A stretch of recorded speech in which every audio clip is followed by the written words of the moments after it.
Every account of the Halifax explosion opens with the same clean framing.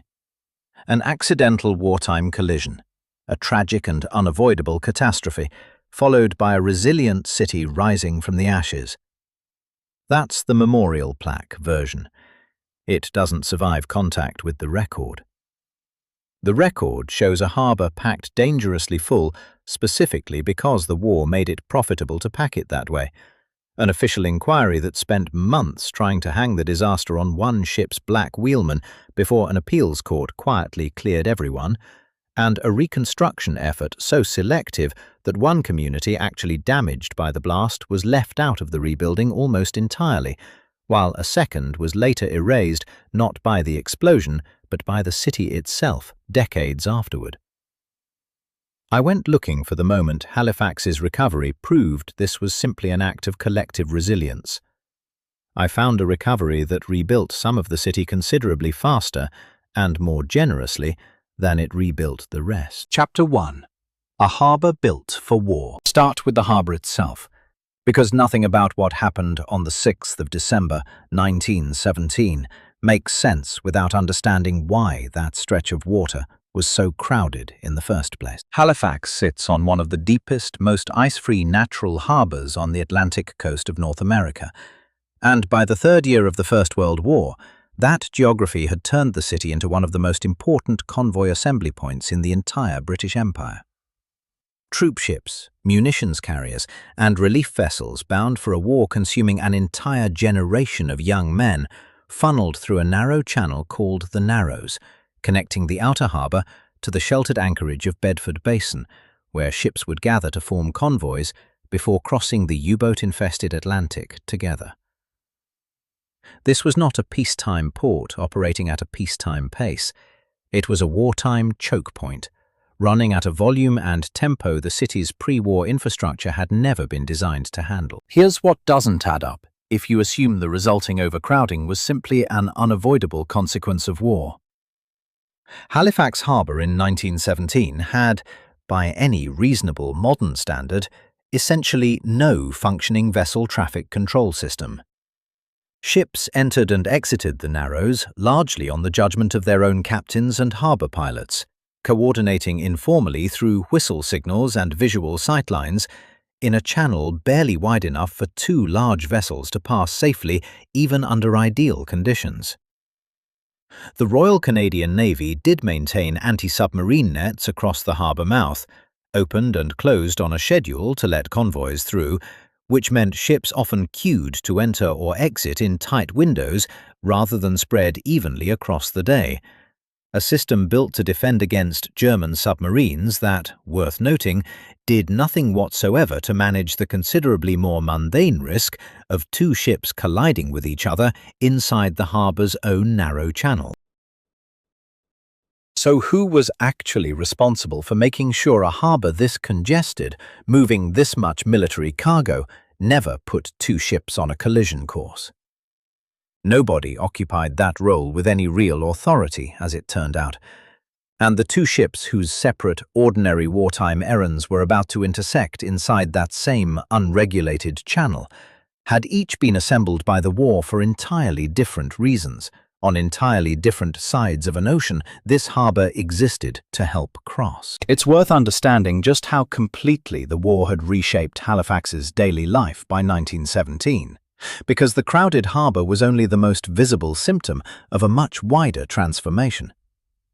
The city's pre-war population of roughly 50,000 had swelled considerably as war industries, naval administration, and military logistics expanded to meet wartime demand, straining housing, food supply, and municipal services that had never been designed for this volume of activity. Soldiers departing for the European front and wounded soldiers returning from it both moved through Halifax's harbour and rail yards constantly, meaning the docks and rail lines running through the Richmond district were not simply commercial infrastructure, but a genuine artery of the entire Canadian war effort, a fact that made the district's location, sitting close against the water's edge to service that traffic efficiently, both economically valuable and, as this story is about to demonstrate, catastrophically dangerous. Leave a like, subscribe if you want more of these, and tell me in the comments which Canadian city's founding myth you think deserves this same kind of digging. Chapter 2.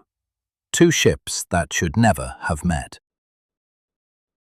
On the morning of the 6th of December, 1917, two ships were moving through the Narrows in opposite directions, and neither one had any reason to expect the day would end the way it did. The SS Imo was a Norwegian steamship chartered by the Belgian Relief Commission to carry supplies to a Belgian population enduring German occupation, currently running under ballast toward New York to pick up its next cargo of food and clothing. The Imo had already lost the better part of a day to a mix-up over fuel delivery and was, by most accounts, running later than its captain wanted, a detail that would matter considerably once the two ships were close enough that a few extra minutes of caution might have changed everything. Inbound, on the opposite course, was the SS Mont Blanc, a French cargo vessel that had spent the previous days loading an extraordinarily dangerous cargo at a pier in New York Harbor. Roughly 2,300 metric tons of picric acid, a highly explosive compound used in artillery shells, alongside TNT, gun cotton, and, lashed to the open deck in steel drums where it was fully exposed to any spark, benzol, a highly flammable motor fuel. The Mont Blanc was, in the plainest possible terms, floating toward a crowded wartime harbor as close to a fully loaded bomb as maritime cargo of that era could produce, carrying, by later calculation, an amount of high explosive equivalent to roughly 3 kilotons of TNT. Here's the detail that turns this from simple bad luck into a genuinely avoidable decisions. Because of the danger of its cargo, the Mont Blanc should, under normal wartime protocol, have been flying a red flag signaling the presence of explosives aboard, and by several contemporary accounts it was not, whether through an oversight or a deliberate choice by its captain, Aimé Le Medec, to avoid drawing unwelcome attention in a crowded harbor. Neither ship, in other words, entered the Narrows that morning with clear, unambiguous information about what the other was actually carrying or how urgently it needed room to maneuver. What followed was a sequence of whistle signals and evasive turns that, read afterward by investigators, looks less like an inevitable accident and more like two captains each making a series of individually defensible decisions that combined into disaster. Around 8:45 that morning, in the narrowest stretch of the channel, the two ships exchanged conflicting whistle signals, each apparently attempting to pass the other on the wrong side by conventional maritime custom, and both vessels ultimately reversed engines in a last-second attempt to avoid collision, a maneuver that, on the Imo, actually swung its bow further into the Mont Blanc's path rather than away from it. The Imo's prow struck the Mont Blanc's starboard bow at a low speed, in a collision that, taken purely as an impact, was almost anticlimactic. A grinding scrape rather than a violent crash.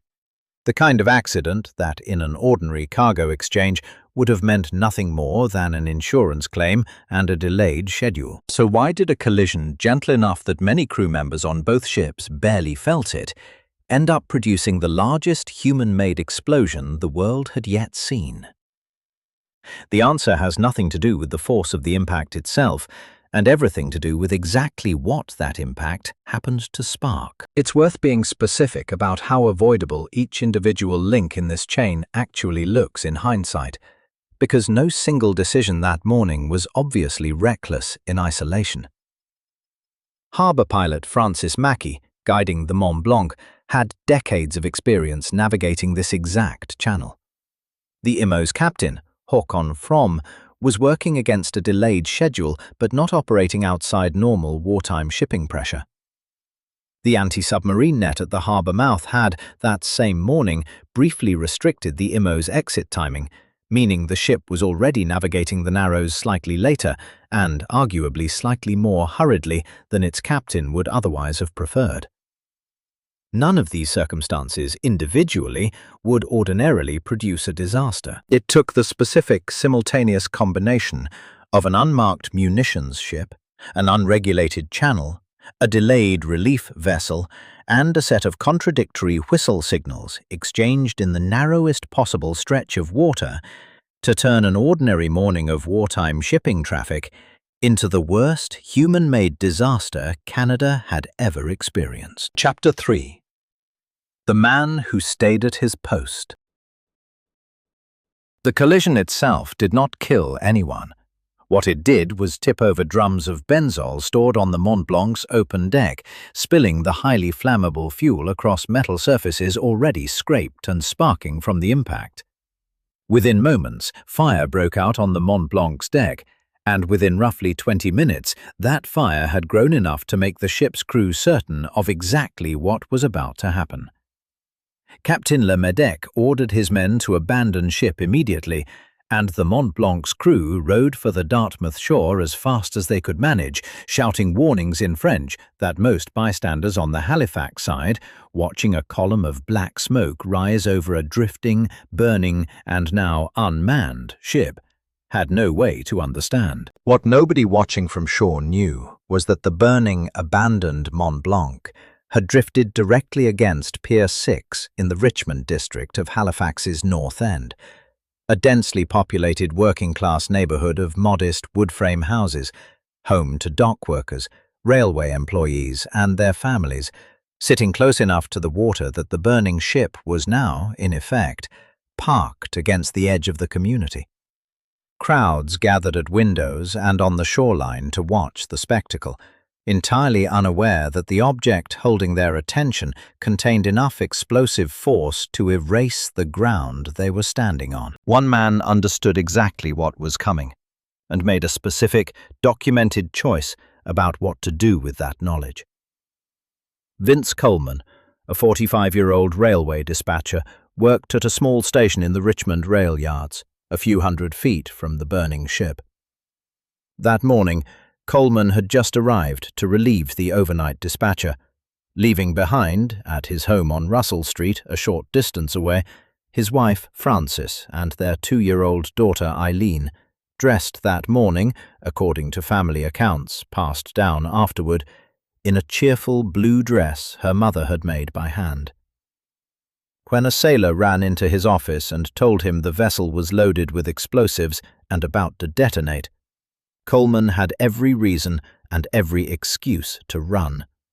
And by his own family's later account, he very nearly did. What stopped him was the memory of an incoming passenger train, number 10 from St. John, carrying several hundred people, due to pass directly through the danger zone within minutes. Coleman turned back to his telegraph key and sent a message down the line to every station between Halifax and Truro. "Hold up the train. Ammunition ship afire in harbour making for Pier 6 and will explode. Guess this'll be my last message. Goodbye, boys." The train held outside the blast radius, its several hundred passengers safe. Coleman did not leave his post afterward. His body was found at his telegraph key, roughly 750 feet from the point of detonation.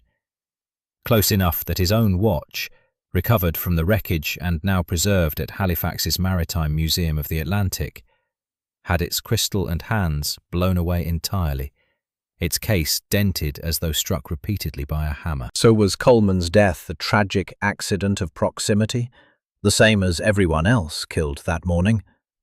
Or was it something distinct, a specific, deliberate choice made in full knowledge of the danger, in the roughly 15 minutes between the fire starting and the ship exploding? The surviving telegraph message answers that question about as plainly as any historical record ever does.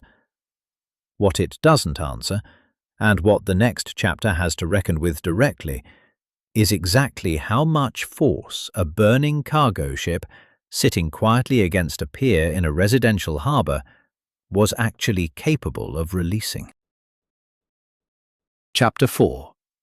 6 seconds. At 9:04 and 35 seconds on the morning of the 6th of December 1917, the Mont Blanc detonated. The physical numbers involved are worth stating plainly, because they explain everything that follows in this story better than any description of the human experience of it could. The blast released energy equivalent to roughly 2.9 kilotons of TNT.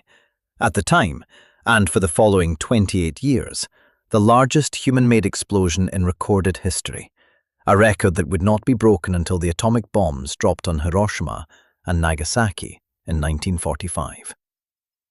The explosion leveled roughly 325 acres of the city's north end almost instantly. More than 1,600 buildings were destroyed outright, and thousands more were damaged badly enough to require significant repair. Windows shattered as far away as Truro, more than 100 kilometers distant, and the shockwave itself was reportedly felt or heard across a radius of more than 250 miles, as far as Cape Breton Island. A tsunami generated by the blast, surging as high as 18 meters above the normal high water mark, drove roughly 3 city blocks inland, sweeping away anything the initial shockwave had not already destroyed. The Mont Blanc itself was essentially vaporized. Fragments of the ship, including part of an anchor shaft weighing several hundred kilograms, were later found kilometers from the point of detonation. The Emo, still nearby when the Mont Blanc exploded, was thrown by the force of the surge and grounded on the Dartmouth shore, her crew largely surviving despite the ship's proximity to the blast. The human cost, worth stating with appropriate care given how genuinely uncertain the final count remains, was somewhere in the range of 1,900 to just under 2,000 people killed, with figures in different sources ranging from roughly 1,600 confirmed in the immediate aftermath up toward 1,963 in later, more complete accounting. The record genuinely disagrees on the precise final number, in part because so many victims were never fully identified, and in part because deaths from injuries continued for weeks afterward. Approximately 9,000 more were injured, and an estimated 6,000 people were left homeless in a single morning, in a city whose entire pre-war population numbered only around 50,000. One category of injury deserves specific mention because of how directly it was caused by the disaster's particular mechanics. An extraordinary number of Halifax residents suffered severe eye injuries or permanent blindness from flying glass, a direct consequence of the widespread instinct to stand at windows watching the burning ship in the moments before it detonated. A team of ophthalmologists that arrived from outside the city in the disaster's aftermath performed hundreds of eye surgeries in the following days, including nearly 250 full eye removals. So how does a city actually respond, in real time, to a catastrophe of this scale striking without any meaningful warning on an ordinary Thursday morning? The genuinely surprising answer is that Halifax's response, in its first hours, was faster and more organized than almost anyone had any right to expect, largely because of exactly the choice Vince Coleman had made minutes before the blast, and because of decisions other people made in the chaotic hours that followed. It's worth pausing on the ophthalmological toll specifically, because it illustrates something particular about how this disaster's mechanics interacted with ordinary human curiosity. The column of black smoke rising from the burning Mont Blanc had drawn crowds to windows throughout the north end in the roughly 20 minutes between the collision and the explosion, an entirely understandable human response to an unusual and dramatic sight, and one that turned out to be catastrophically dangerous given what those windows were about to do.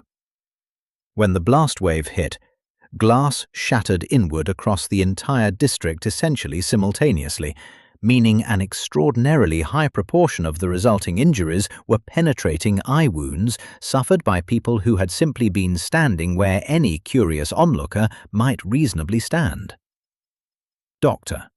George Cox, arriving from New Glasgow with a team of 12 other ophthalmologists in the disaster's immediate aftermath, is recorded as having personally operated on nearly 600 eyes over the following days, with close to 250 of those procedures ending in full removal of the eye, a single, specific category of injury produced by a single mechanical cause at a scale that reshaped how emergency medicine in Canada approached mass casualty eye trauma for years afterward. Chapter 5. The blizzard that came next. Coleman's warning telegram did more than stop a single train. Because it went out over the shared railway telegraph line, it reached every station between Halifax and Truro simultaneously, meaning that dispatchers along that entire stretch of track understood almost immediately that something catastrophic had happened in Halifax, well before any formal report could have reached them through ordinary channels.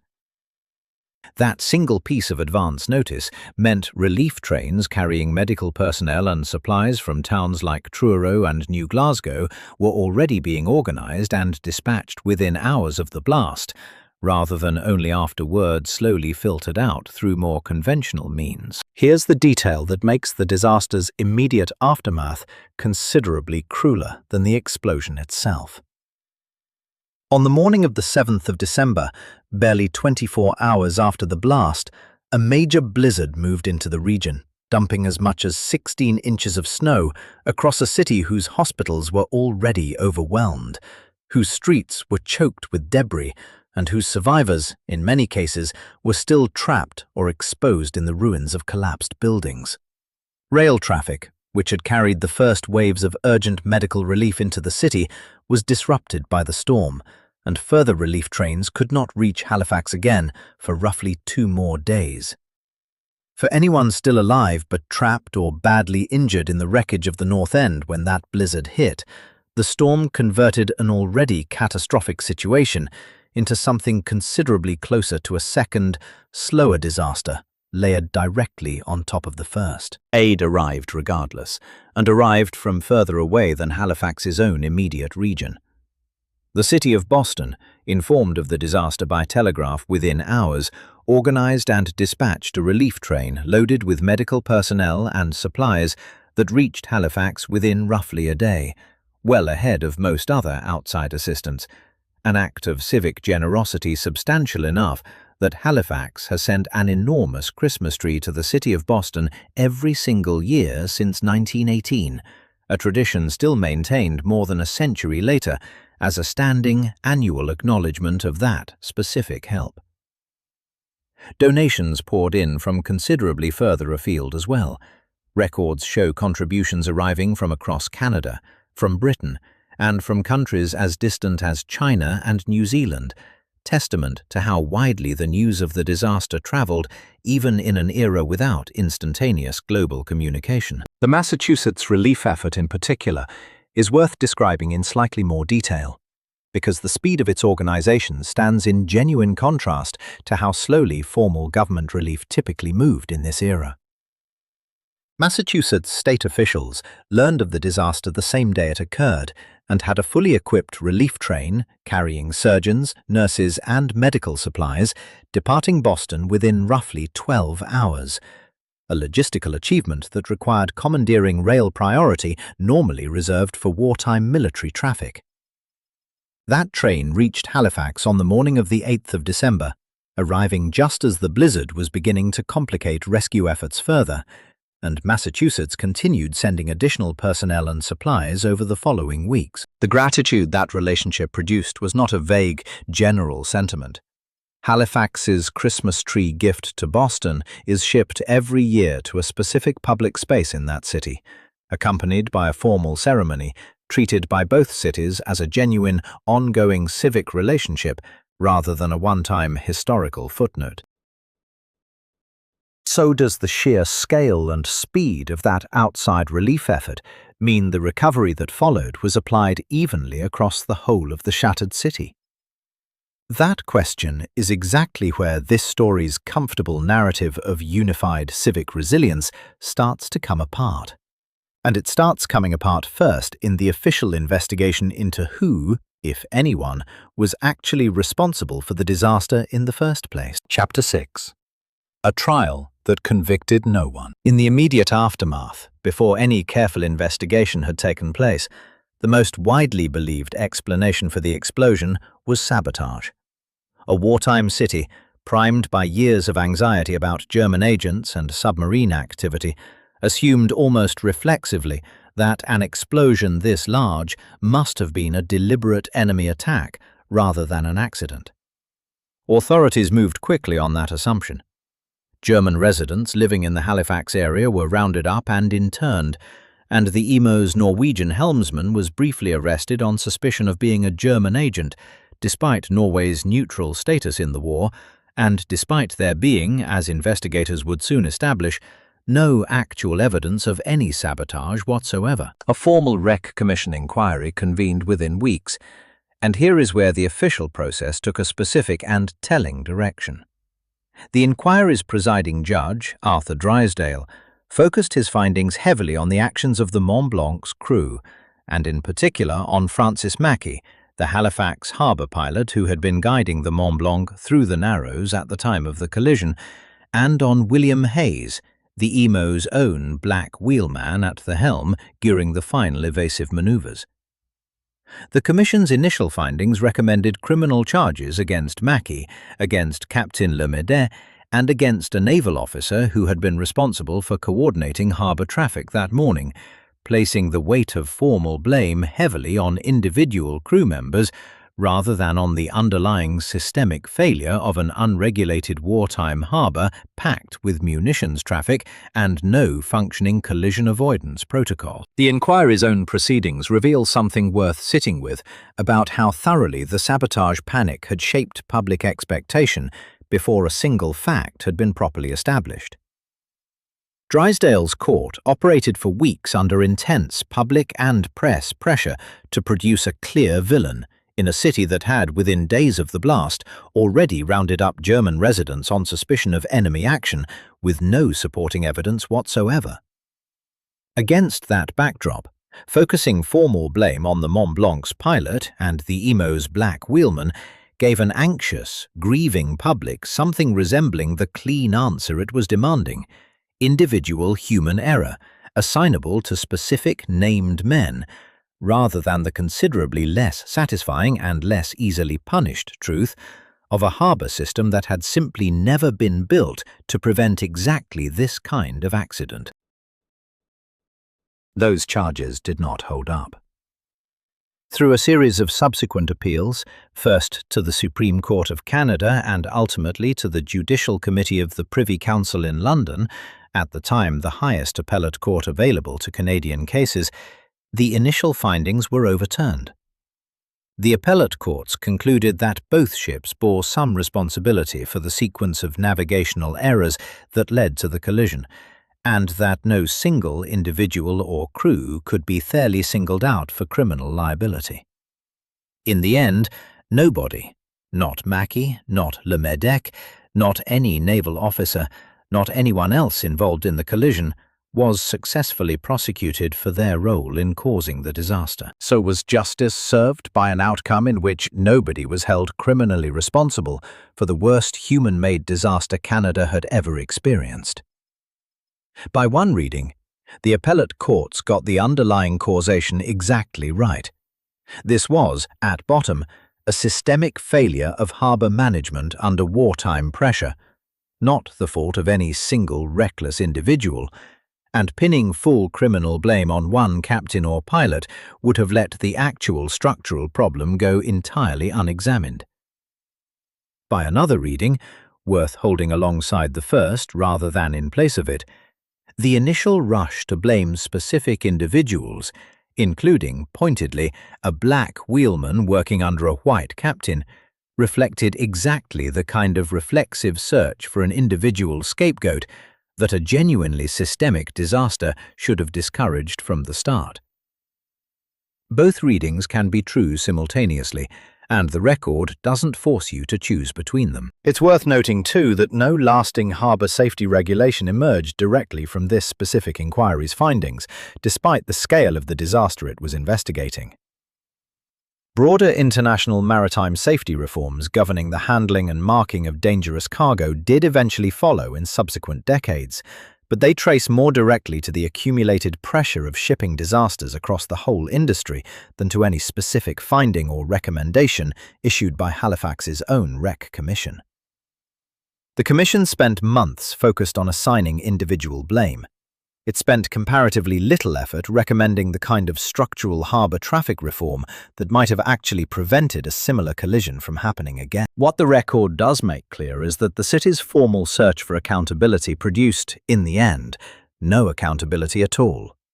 Which makes the next question, of how the city actually rebuilt itself in the disaster's aftermath, considerably harder to treat as a simple story of universal civic triumph. Chapter 7. The city that got a model neighborhood. The reconstruction effort that followed, at least in the parts of the city that received it, was genuinely remarkable, and it's worth describing plainly before turning to what it left out. The Halifax Relief Commission, established to oversee both immediate relief and longer-term rebuilding, brought in urban planners Thomas Adams and George Ross to design and build an entirely new neighborhood on the site of the most devastated section of Richmond, the same district where Vince Coleman had died at his telegraph key. What they produced, known as the Hydrostone District, was built using an innovative fireproof construction material, precast concrete blocks called Hydrostone, arranged along wider streets with improved drainage and deliberate green space woven through the design.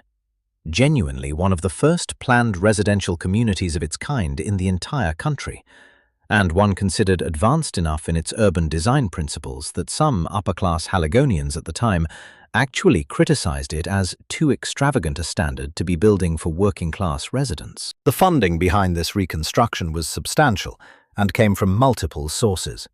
A grant of close to $5 million from the British Imperial Government, roughly $18 million contributed by the Canadian federal government, close to $4 million in public donations, and a further $350,000 from insurance settlements. A total relief and reconstruction fund running into the tens of millions of dollars, an enormous sum for the period, channeled specifically into rebuilding the hardest-hit parts of the city to a genuinely higher standard than what had existed there before the explosion. More than 300 new Hydrostone homes went up specifically to house displaced North End families, and the district remains, to this day, a distinctive and desirable Halifax neighborhood built directly out of catastrophe. Thomas Adams, the lead planner behind the project, was already a genuinely significant figure in the emerging field of town planning by 1917, having previously served as the first president of Britain's Town Planning Institute and having worked on Garden City projects in England before coming to Canada. His approach to the Hydrostone rebuild reflected specific, then progressive planning principles. Shorter, wider blocks than the original Richmond street grid, generous setbacks and green boulevards running down the center of key streets, and a conscious rejection of the cramped, purely utilitarian housing that had characterized the district before the explosion. That some wealthier Haligonians criticized the project as excessive for a working-class population reveals something worth noting about the class assumptions of the era. Even a reconstruction effort widely celebrated in retrospect as visionary faced contemporary resistance rooted in the idea that displaced dock workers and railway employees didn't need or deserve housing built to this standard. So this is, on its own terms, a legitimately impressive achievement. A devastated working-class district, rebuilt not merely to its previous condition, but to a genuinely improved standard, using innovative fireproof materials and modern planning principles, funded by an outpouring of both domestic and international generosity. Worth holding on to, though.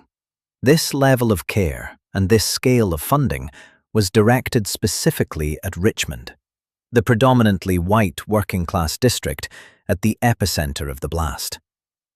The next chapter asks the question this chapter's success makes almost unavoidable. Did every community damaged by the same explosion receive anything close to the same treatment? Chapter 8. The communities that got nothing. Two communities sitting near the water's edge, both affected by the same blast that leveled Richmond and produced the celebrated Hydrostone reconstruction, tell a considerably harsher version of this story. Turtle Grove, a Micmac community located on the Dartmouth side of the harbour, directly across from where the Mont Blanc detonated, was struck by the same shockwave and the same tsunami that devastated the Halifax side. 9 bodies were formally recovered from Turtle Grove in the disaster's aftermath, with 11 known survivors, though oral history accounts passed down within the community suggest the true death toll may have run considerably higher, potentially reaching 29 or more. A discrepancy that exists specifically because Federal Department of Indian Affairs record-keeping for indigenous communities in this era was, by any fair assessment, considerably less thorough than the record-keeping applied to white communities experiencing the same disaster. Unlike Richmond, which rose again as the modern, celebrated Hydrostone district, Turtle Grove was never rebuilt. The community that had existed there before the 6th of December, 1917, simply did not exist there afterward, and no comparable planned reconstruction effort was ever extended to it. The uncertainty around Turtle Grove's true casualty count is worth sitting with a little longer, because it illustrates a specific kind of historical erasure that operates independently of any single dramatic decision. Nobody needed to issue an order to undercount indigenous deaths in this disaster for the undercounting to happen. It happened simply because the ordinary, routine administrative apparatus of the era, the same Department of Indian Affairs that managed nearly every formal aspect of indigenous life in Canada at the time, treated record-keeping for Mi'kmaq residents as a lower priority than equivalent record-keeping for white Haligonians, a pattern repeated across countless other administrative functions of that department in this period. That the resulting gap in the historical record can never now be fully closed is, in its own way, a second and more permanent kind of loss layered on top of the disaster itself. Descendants of Turtle Grove residents living today with genuine uncertainty about how many of their own ancestors the explosion actually killed. Africville, a black community established on the shore of Bedford Basin generations earlier by black loyalists and black refugees, tells a related but distinct version of the same pattern. Africville's homes, while generally smaller and less structurally substantial than those in wealthier parts of the city, were genuinely damaged by the explosion. A relief doctor who inspected the community afterward described its houses as ruined but still standing, and official records confirm at least 5 Africville residents died in the blast, alongside further deaths of black Haligonians recorded elsewhere in the city. Of the more than $21 million in combined relief funding that flowed into Halifax's reconstruction, historical accounts are consistent and specific on this point. None of it went into reconstructing or modernizing Africville, in the way that same funding transformed Richmond into the Hydrostone. Where compensation claims from Africville residents were considered at all, the Halifax Relief Commission's own case files reveal a documented pattern of racial discrimination in how those claims were evaluated. One family's legitimate claim for property damage was, according to surviving commission records, dismissed outright as extravagant for Africville, a phrase that makes the underlying assumption almost impossible to read charitably.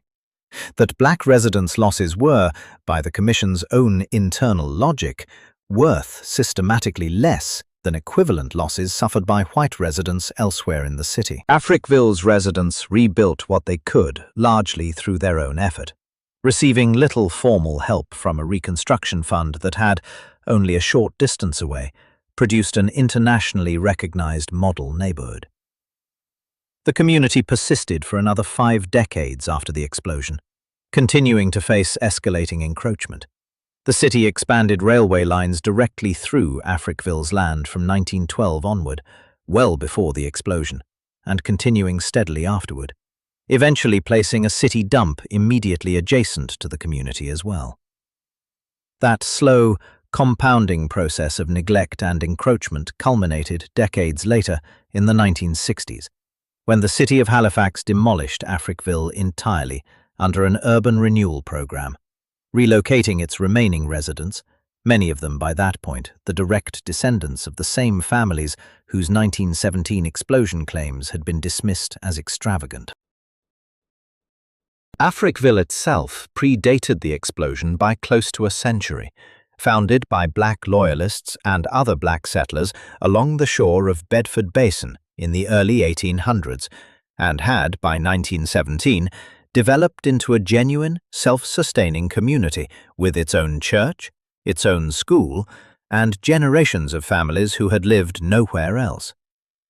That the same municipal government responsible for both the Hydrostone's celebrated planning and Africville's neglected reconstruction would later demolish the community entirely is worth stating plainly rather than treating as an unrelated later event.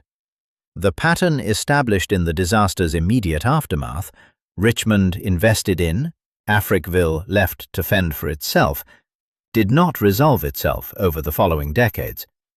It hardened into municipal policy, and in the 1960s it reached its logical endpoint. Residents were relocated, in some documented cases, using city garbage trucks to move their belongings, a detail survivors and their descendants have specifically and repeatedly identified in later interviews and legal proceedings as one of the most degrading aspects of the entire displacement.